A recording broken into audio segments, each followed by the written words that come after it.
So you knew something was happening. So I always tell her it's good to kind of look and see what's happening over there is going to come to you. Because sometimes we dismiss things over there. And so when I finished doing Black history, I made my mind up that I'm gonna learn about the Hebrew Israelites, the Black Hebrew Israelites, because I don't know anything about them. I just know things that I heard, bits and pieces. So I ordered my first book. Got it last Sunday, last Monday, one of those days, and I have 60 pages left. And I'm gonna tell you, if this is the new battlefield for the body of Christ, we need to be battle ready. Because in the beginning of this book, this lady says that's a generation of children that we want. So I told Miss Shirley, a plaque I have out there on my display about how our ancestors thought generationally to try to impact a generation further away from them. So I told you, it's not about me, but my grandchildren's children's children. What will be on the scene as relate to God, quote unquote, that they're gonna be hearing. Depend on our stance now, it will determine what's gonna be around later. I shared with Ice when I was a kid in little old Pritchard, Alabama, in the '60s, right in front of my house where I live. Know who was coming up down the street and wanted us to pass out flyers? The black Muslims. So out of my generation, there was, and yours as well, there was so many quote unquote black people got caught up in the black Muslim. The why? Because Elijah Muhammad pushed this false narrative that Islam was the religion of what? The black man. That's true. And what happened because they saw so much racism in Christianity, not in God, in those who were disobedient, walking in the flesh. So they decided, well, we need something for ourselves. The thing that kept me out of Islam, the key thing that kept me out of it, because I remember I wasn't in church at the time, and a young guy was over there on Camden Road, Ray, and I would see him every day in our apartment complex, and he was selling the eggs and they had the Muhammad speaks and all that.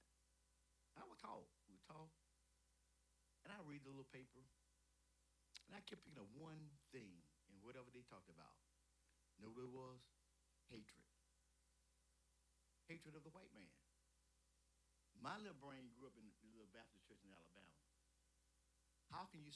I'm trying to think. You got a God that's telling you to hate somebody. As heathenistic as that was, I knew that was wrong. But God kept me from allowing my cultural flesh, my blackness, get caught up in it. So I did. But I learned about it. I was telling Brother Ford last week, most of us read the book A Letter to a Black Man. Did you ever read it, Ray? Yeah. That was almost like must reading for us back in the day. And you see how it caught Muhammad Ali. And he quote unquote, he was used to be a Christian. So how you used to be a Christian, you're not a Christian. So this is important. He is probably the most famous Muslim that we all know. And so I'm gonna finish this probably about Monday or Tuesday, depending on how I feel.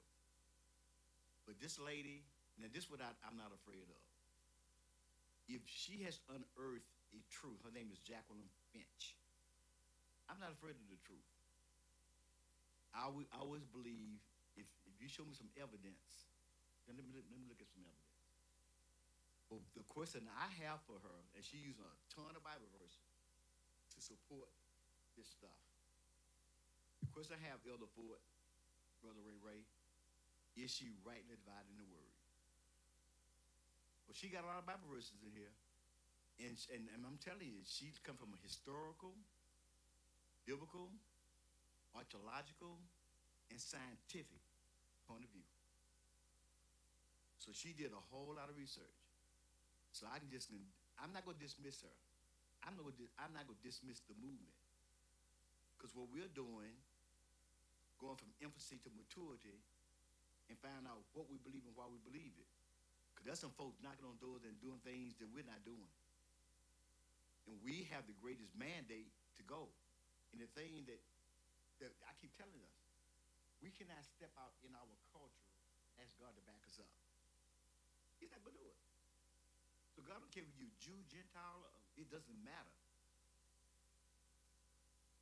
What does it matter, Sister Ford? Sister, Brother Ray, every Tuesday we do this.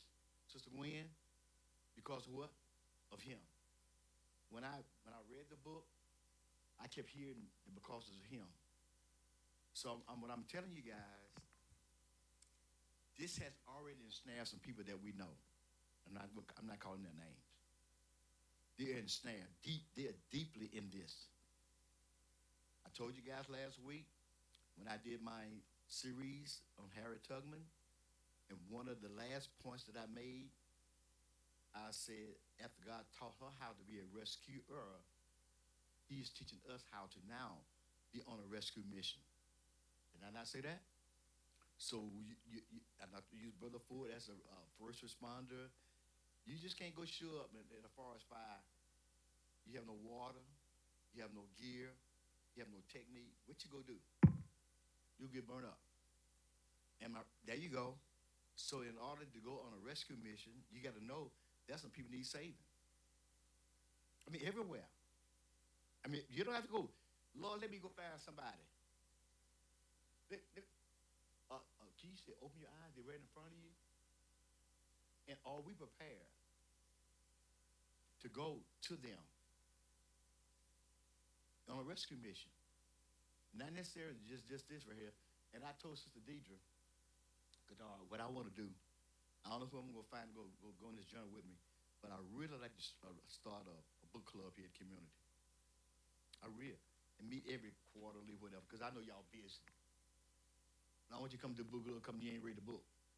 Don't come. But I really like to read, because I love to hear different people's perspective. And this right here, Ray, this is deep. I'm not dismissing it.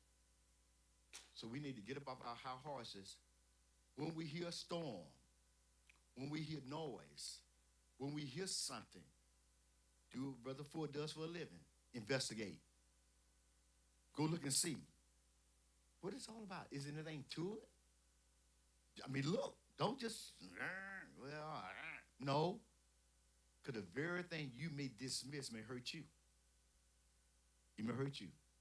So I'm very, that's why my brain doesn't stop half the time. Because I'm in this battle mode. And so what I have to do intentionally is do something silly just to make me normal. Just act silly sometime or say something silly. And I'm doing that intentional. Because I'm reading all this heavy stuff that hurt my brain. Hurts my brain. So we're on page 26. And I gave you guys from the teacher's guide. That is the answer to I gave all you guys a book. Most everybody. So I gave you the sheet to put the answers in the book, like we did chapter 1. Sister Brenda, did you finish? Fill in your blanks before you got? That's fine. Oh, you're almost through. I think you had 2 pages left. You had 2 pages left. And I brought you an apple, didn't I? She was the teacher's pet. Brought an apple. I ain't asked her husband. Brought an apple. She did good.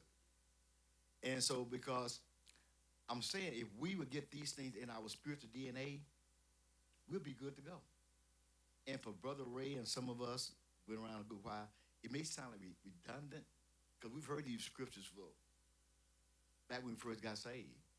But what I appreciate what Brother Daniel's doing, what I'm doing on Sunday morning, it's like Peter said, stirring up our reminding us.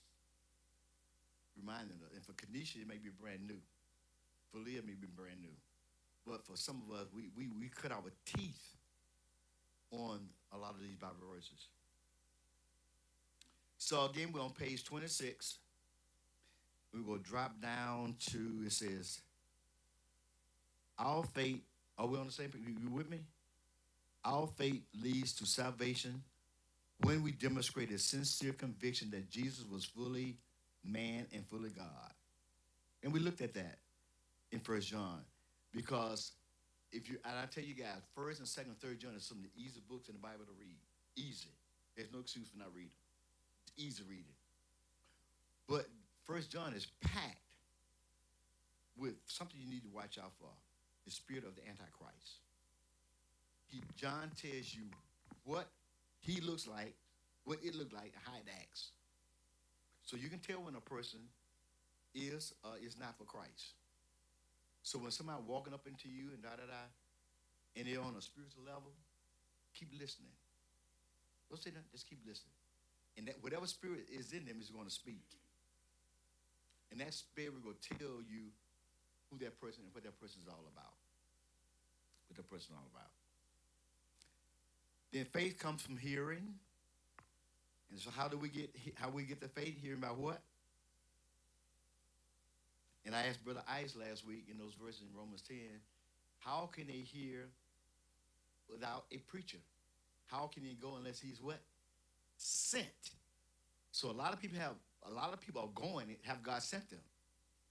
That's what I'm asking, who sent you? Because if you don't have the message of the gospel that Paul preached, the gospel that Christ preached, the gospel that he gave us, then who sent you? Then I ask myself, why do you want to talk to me? So why are you after me? So you guys have to always be conscious, not only of the messenger, but of their message. Of their message. And because we call ourselves community who? So we got to be standing on that. Not all, and I'm telling you, there's so many voices out here. I mean, when I tell you there are tons and tons of voices, everybody got something to say. Especially about this book right here. So I'm asking, I always ask myself, what spirit? Because anybody can open the Bible and read it. If you know how to read letters, you can read this book. But you can't see what's in this book without the Spirit of God. He says, the Spirit will come to lead us in what? All what? Truth. So your eyes just see words. The Spirit will lead you and go reveal things to you. And God's not playing. He's not playing. A person demonstrates a desire to do what they have heard. Do you see that? Now that you say that you believe, the word of God will preach to you, then you have a desire to what? Do what you what? What you heard. When you heard the gospel and it cut you to your core and God was talking to you about your sin in your life, you heard it and you want to do something about it. And what is the word that started with the R that God told us we needed to do? Thank you. Turn away from what you were doing, turn toward him, because he spoke to you in your heart. He spoke to you in your heart. That's why salvation comes from where? And go ahead on the paper. Don't whisper. Don't whisper at me. I want to hear you. That's why salvation from the heart of the person being saved. Brother Ray, read the next little thing for me. Our faith.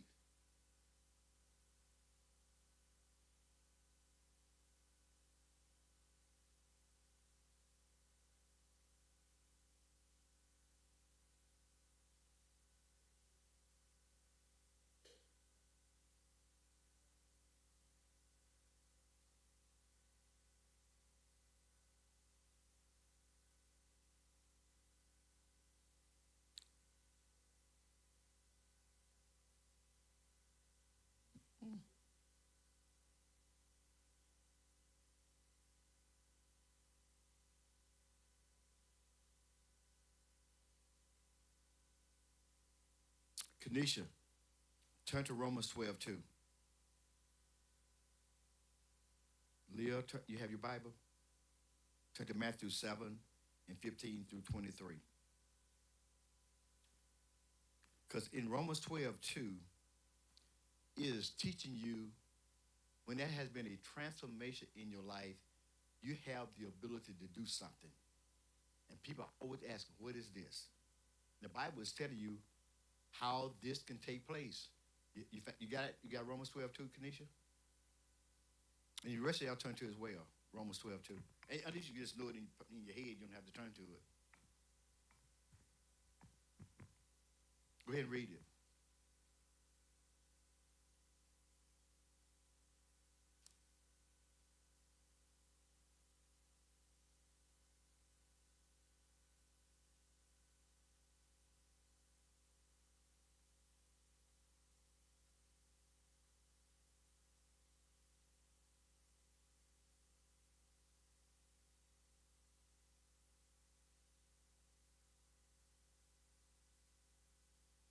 So people talk about, what's God's will for my life?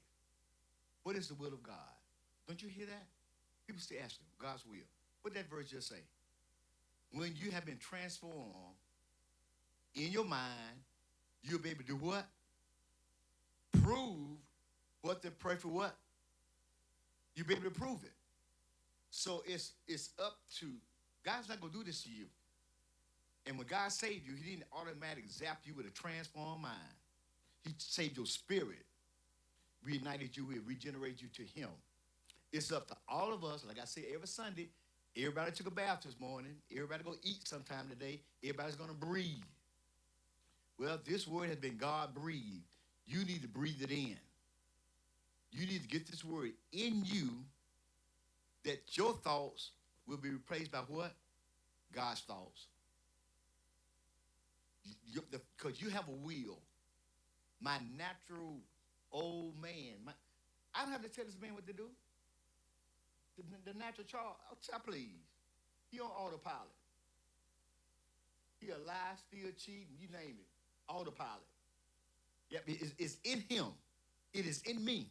It is in my flesh to do it without me telling it anything. God said, if I don't know how he thinks, how he acts, how he behaves, I got to transform my mind. Because my mind is headquarters for my whole being. So I just can't say with my mouth, I believe in Jesus. There has to be transformation. N-A-D. So the word we just said, and then what? Demonstration. So it is not, and I'm telling you, I think the body of Christ is so weak because we give lip service to God. And we allow ourselves for years and years and years to give him lip service. And God says, I hear you, but I don't see you. And I'm not saying you have lost your salvation, but I guarantee you when you get to heaven, your reward's going to be so minuscule because you did not grow. God got nothing for you. Why you give you all these crowns? For what? Oh, I really like you. Don't work like that. Miss Leah, you ready? Mom and Daddy Langston, we're in Matthew chapter 7. And what did I say? Verses what? Okay.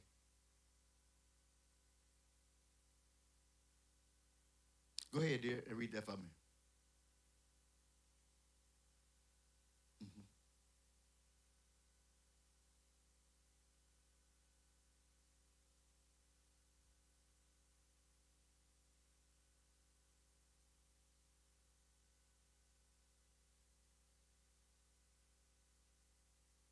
Thistles.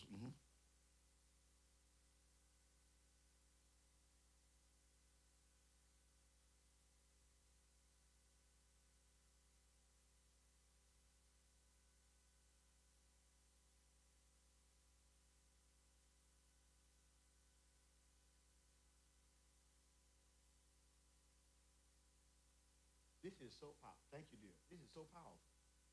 This is plain. So you have to play games with I don't know if you're a believer or not. I don't know this. Why don't you know? The Bible says, we just read it. You know a tree by what? Its fruit. If it's rotten, it's what? It's rotten. If it's good, it's good. It's simple. Then you leave, what's that, Galatians 5, the fruits of the Spirit and the works of what? The flesh. It's simple. Know the fruits of the Spirit. That's fruit. That we should see evidence of our salvation. If you see more of the flesh, that means you may be immature. But it could be this person just ain't what? Never got saved. Because you can do a whole lot. Miss Bryant said favorite phrase to me. She said to me every Tuesday, you can make your mouth say anything. She did. Me and Miss Bryant, we roll every day. You know what? We were rolling. And this, I'm gonna tell you, brother number two. If you sitting in the car with me rolling, we gonna be at some point. We gonna be talking about something. And it depends on who the person is. I'm listening to them, because I always listen to Sister Bryant because she had a lot to talk about, especially her family, her loved ones, and her children. But that she always talked about, and her other favorite Bible verse was, take the beam out your own eye before you try to take it out your brother's eye. And it's true. You have to kind of, now I'll tell you, by making it personal, you got to work on yourself. If you don't know how to swim and somebody's drowning, what's what happen? Who go drown? You and them. So you got to learn how to do what? Swim. You got to learn how to swim. There are things you got to learn how to do in order to be an effective rescuer, in order to be an effective witness. There's certain things you got to do. Are you guys easily intimidated? I'm asking. Are you guys easily intimidated? If you raise your hand, can you see? Thank you for being honest. Hercules, you easily intimidated. There you go. I'll call my big man. I'm a little man. So that's beautiful. So the question I want to ask, why are you? And most of the time you're intimidated because of you feel a lack of something.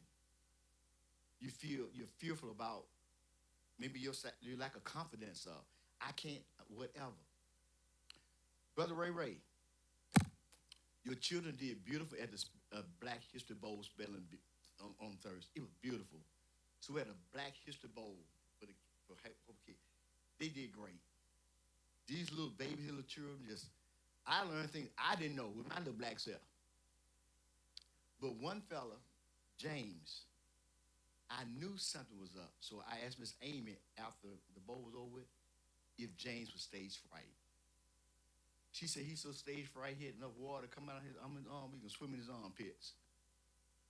And I said what I always think about that person who wasn't like Joseph or Tashawn. Bam, bam, bam. What about James? How do we see? James cannot be like the other kids unless you just kind of grow into something. But see, this is what I don't like. When you don't look and see what I can do to help who? James. So all the other kids out the gate, choo. That happened to me in high school. Now I went in front of the pack, but I wouldn't bring up the rear either. So I always say, what do you do with the kids that are kind of like close to the front, kind of whatever? They didn't talk to us. They didn't just like, they just did not. And I told all my little regular friends went off to college. So yeah, y'all got all the whatever, but they didn't ask us not one thing.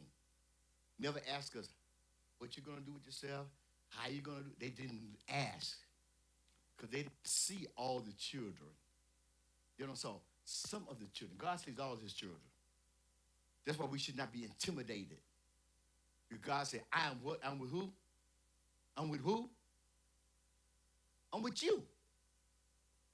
God said, I am with you. So if God is with you, what you scared of? So why are you allowing your fears to cancel out God's presence in your life? God said, I'm with you. What you scared of? Who you scared of? Are you afraid of? How many of y'all are afraid of dying? That's good. Hit Kanisha again. She just got saved, so I guess she got on her baby diaper. So, but again, so again, this is not a joke.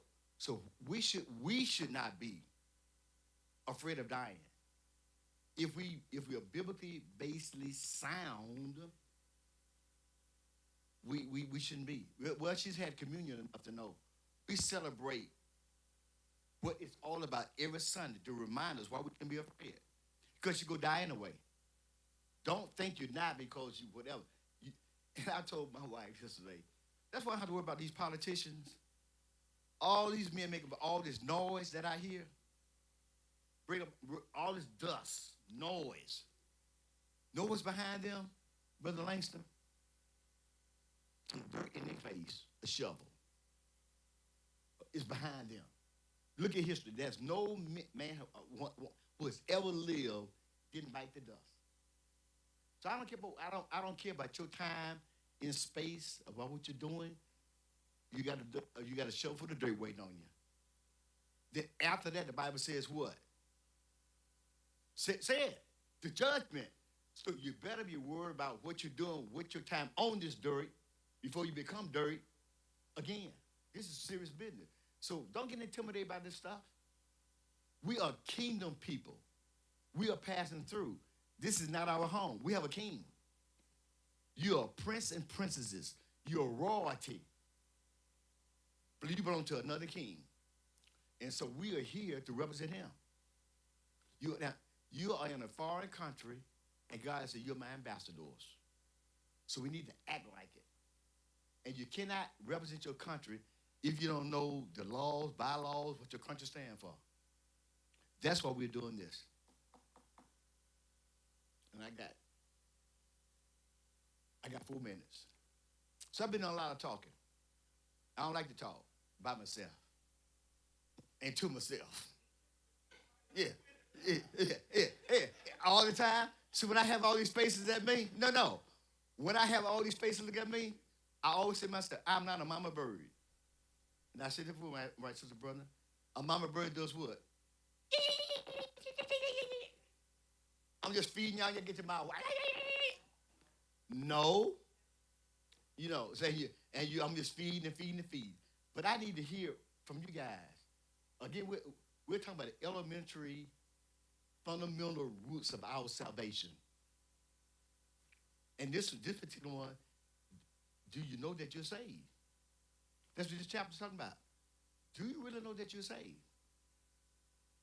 We're talking about the present. We're talking about the past, the present, and the future of our salvation. So that's why I say if you are confident and you know that you know that you know, you shouldn't be intimidated. So, yeah, we got a few little minutes. I'm done talking this morning. Come on, Brother Ray, bag me up. Help me out. You good? Brother Langston, you good? Sister G, you good? Elder Preacher Ford, you good? Number 2, you good? I'm going around the room. There you go. I got one finger. I ain't going to get to Kanisha. I already said she ain't good.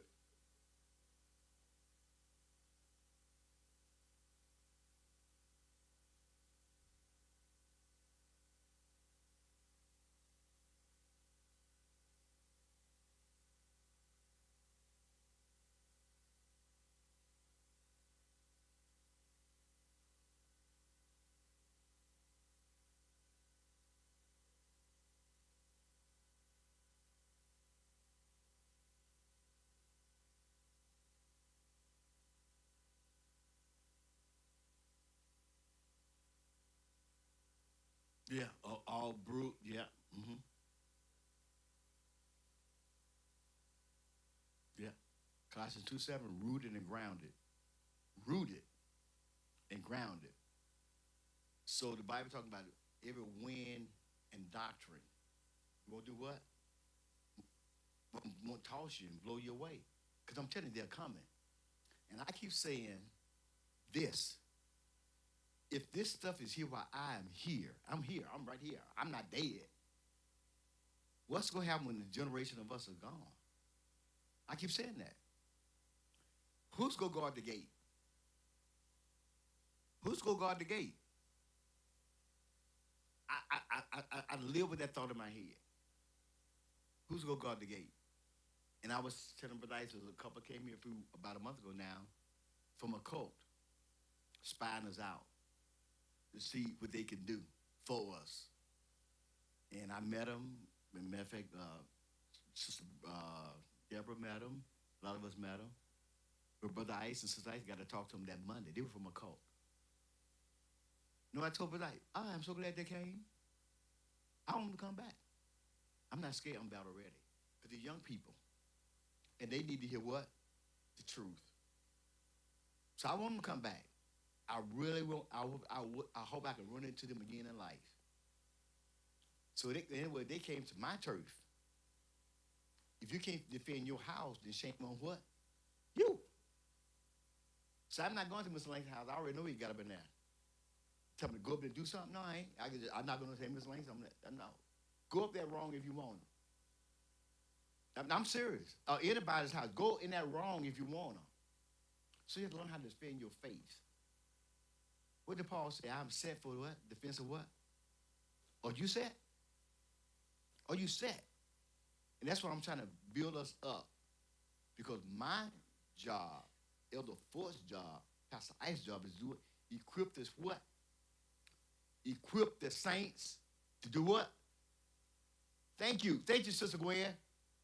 Did it say that the elders and the brothers and the deacons do all the work of the ministry? No, it does not. It says equip the saints. So if I don't equip you, it's on me. So that falls on me. If I have not equipped you, God will not expect nothing from you because he's looking at his shepherds, his elders. Did you equip my people? Are you equipping my people? So that's why I'm doing what I'm doing. This is not redundancy. This is not a waste of time.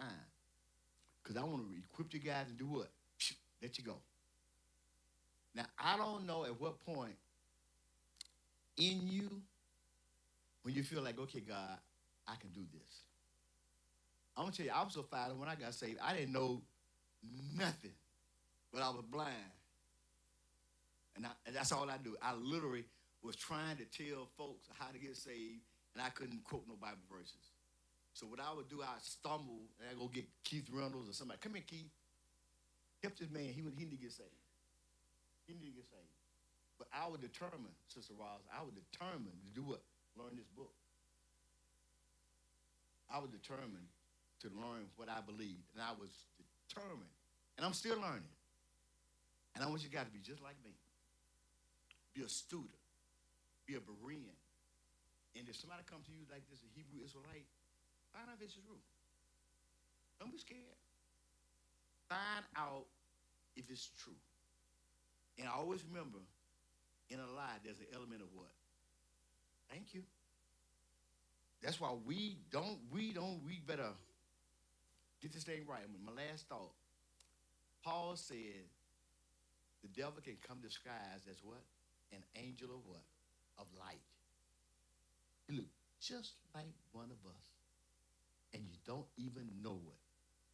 But I keep telling you, this is always key with people who are not born again. They cannot tell the truth. They can't tell the truth.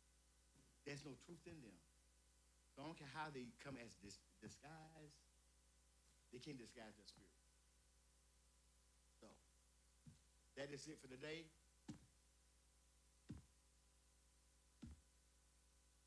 Brother Bernard, can you just close out with a quick word of prayer, please, sir? And good morning.